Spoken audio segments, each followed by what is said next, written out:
Yep, it's empty, full of popcorn. How's it going, guys? Welcome back to my channel. And yes, if you haven't already noticed, we're talking about the new Batman movie that came out with Robert Pattinson, not Pattinson, because he is the Batman now, right? So you gotta kind of tweak the name there a bit, Pattinson. I'm not sure where I actually saw that first, but when I did, it was pretty clever. Anyways, I saw it recently, and I must say it was fantastic. And I'm not gonna say it was better than The Dark Knight, or I'm not gonna say it's the best Batman movie, but it's definitely, if I had to put it on the list, it is probably right under The Dark Knight, if not like tied. So it's really good. A lot of differences. We're here to talk about all that today. So let's get right into it.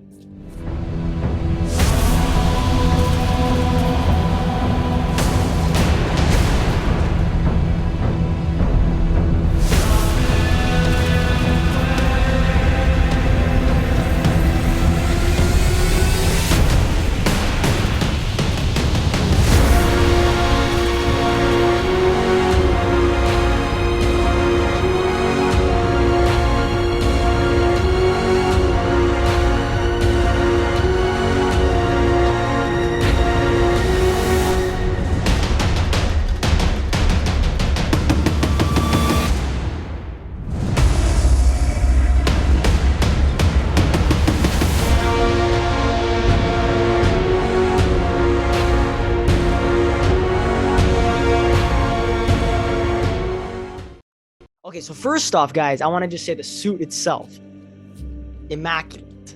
We're making these cool words from immaculate to fantastic, incredible, phenomenal. I sound like my friend Luca from the barbershop when I used to work there. He used to always say those funny words.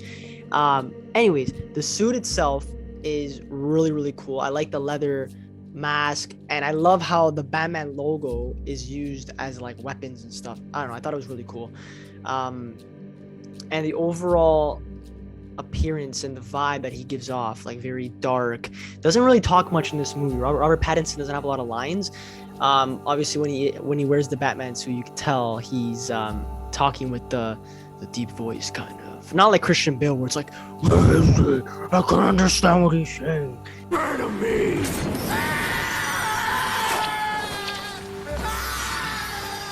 It's not like that deep, but it's just enough where it comes off intimidating. And I read online that Robert Pattinson said that that voice naturally comes out when you're wearing the suit. So I don't know. It's hearing that voice, it brings it back to Christian Bale days, you know, when he was Batman, but not as much because that was a little too overdone. That was something I did not like about Christian Bale's Batman.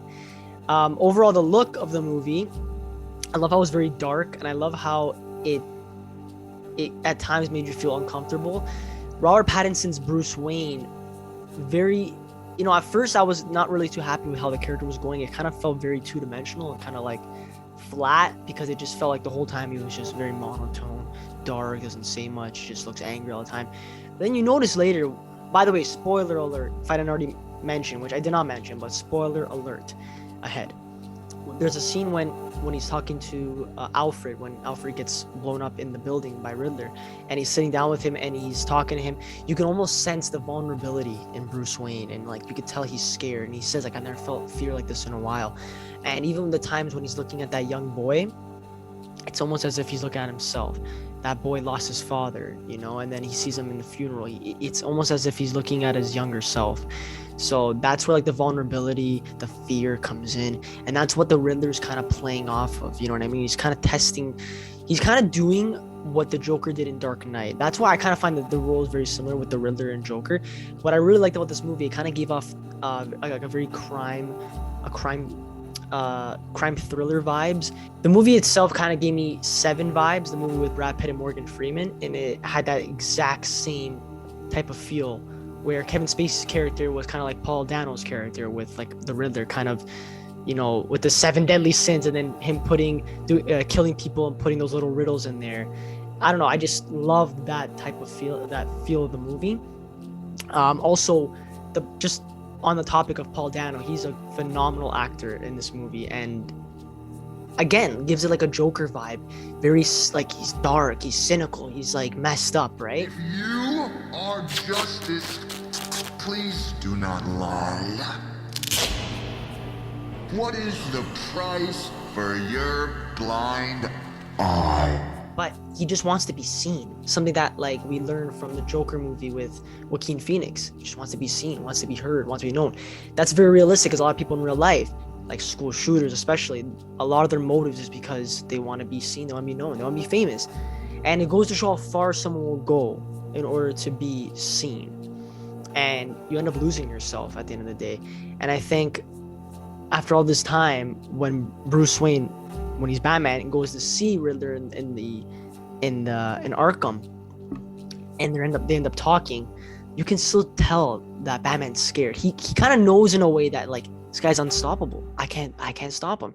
And it's like he's out of his mind. Like, and then he knows who I am. Like, you know, my loved ones are in trouble. He put Alfred in the hospital. All these things. Like, you could tell he's thinking and thinking and thinking. That was one thing I learned even with acting, right? Like, you know, good actors, when they're supposed to be thinking, that's when you could tell the emotion really comes out. Like, for example, if Bruce Wayne's supposed to be scared, you can tell he doesn't even have to make any specific face movements or any like he doesn't have to say anything.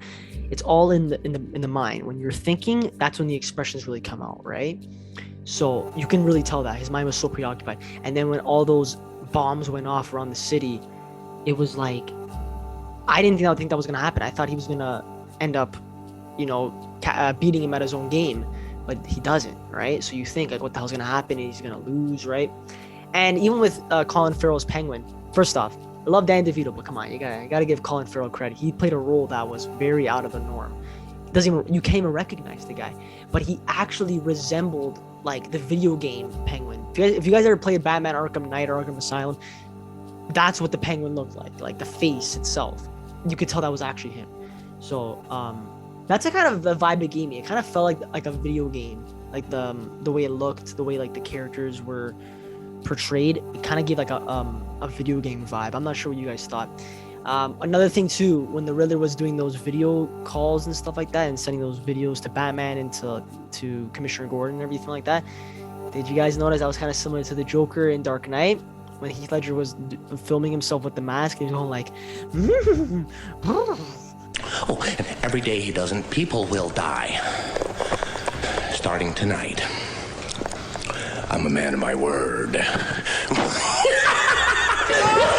Is like mocking the Batman. That's kind of similar to how the Riddler was doing with the videos.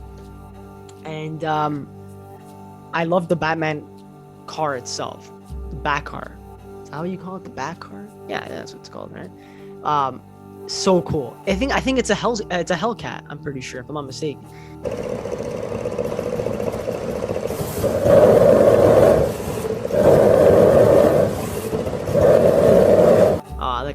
Looks like a 1980s Hellcat, but regardless of what it is, it's badass. So many cool scenes. I love how Batman is so much more vengeful than the other Batmans. There's a scene that Robert Pattinson actually improvised. It's actually in the trailer, so no spoilers. The scene when the guy goes, "Who the hell are you supposed to be?" And then like he ends up beating him up, and then he goes on the ground, and he hits him twice, and then he goes, "I'm vengeance." The hell are you supposed to be?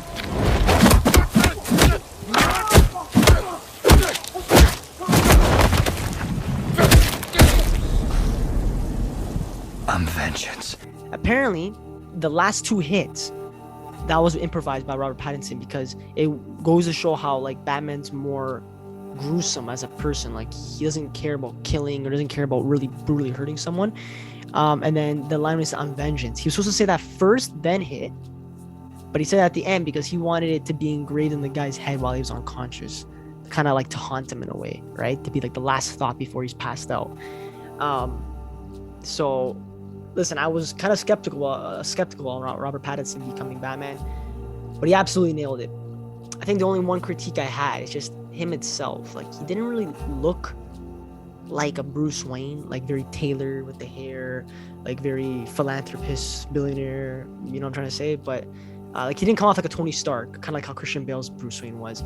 But in a way, I like that, because, you know, Bruce Wayne in this one didn't want to be Bruce Wayne. He didn't care about the fame or the fortune. He didn't want to do that. You know, he just wanted to protect the city, and he had other admirations and other goals set in place.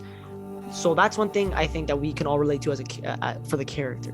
Christian Bale's Batman, I'll be honest with you, many people cannot relate to that character, okay? we just love him and we respect it because he's badass, he's rich, he's good looking, he's strong, this, that. But Robert Pattinson, again, comes off like an actual vigilante, like someone who's like misunderstood, who, you know, he's different from the crowd, quiet, mysterious, right? Like when you're watching him on screen, you're kind of studying him too. As every move, you're kind of going like, okay, like, what's he gonna do next? What's he gonna do next? You know. So I'm not trying to compare the other Batmans, but this one it left you thinking a lot, which is, it's good for the movie. It keeps you more engaged, keeps you focused, and it kind of keeps you guessing too. What's gonna happen next? What's gonna happen next? Is he gonna do something like that? He's gonna regret. Is he gonna do something this? With the other Batmans, you know what he's gonna do. If he wants to kill someone, wants to do something, you already know because it's already in his mind. You can tell by his face. You can tell by what he says. This movie's very ambiguous. Zoe Kravitz too, great as Catwoman. I thought she was amazing. She kind of resembled Halle Berry too in a way, like with the hair, the way she looks, like she's like really cool. And then I liked how she was drinking a glass of milk. You know, there's a little Easter egg thing. Not even Easter eggs. It's everyone caught it obviously, but that kind of gave me vibes to Batman Returns when Michelle Pfeiffer was playing Catwoman and she was drinking the milk too. But the only difference is that it wasn't as corny, obviously, because Michelle Pfeiffer, and that one was like licking her arms like an actual cat, and then she was like, meow, and then like that big bomb explosion.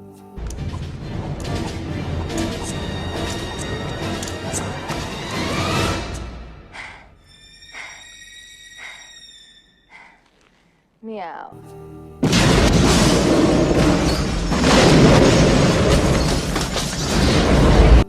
And finally, things to look forward to. I mean, like, obviously, there's gonna be another Batman movie for sure.